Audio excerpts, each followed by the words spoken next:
প্রেম অভিমান এমনভাবে সাজানো হয়েছে ঈদের বিশেষ নাটক প্রেমাতাল।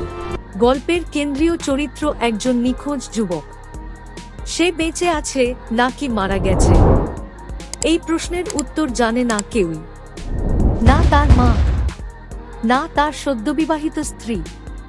অপেক্ষা, একজন মায়ের সন্তানের জন্য, আর একজন স্ত্রীর তার স্বামীর জন্য। এই আবেগঘন অপেক্ষার ভেতরে ও বাইরে রয়েছে প্রেম, অভিমান, নাটকীয়তা এবং নির্মম বাস্তবতার ছোঁয়া। নাটকের প্রধান দুই চরিত্রে অভিনয় করেছেন তৌসিফ মাহবুব এবং নাজনীন নিহা। নাটকটি নির্মাণ করেছেন হাসিব হোসাইন রাখি।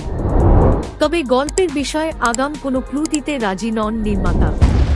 শুধু জানিয়েছেন এটি অপেক্ষার গল্প, যেখানে আবেগই সবচেয়ে বড় চরিত্র।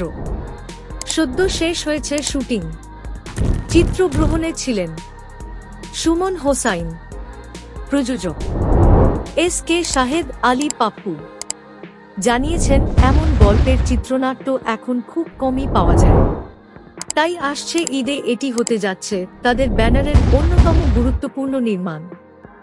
ঈদ উৎসবে নাটকটি মুক্তি পাবে CMV ইউটিউব চ্যানেলে।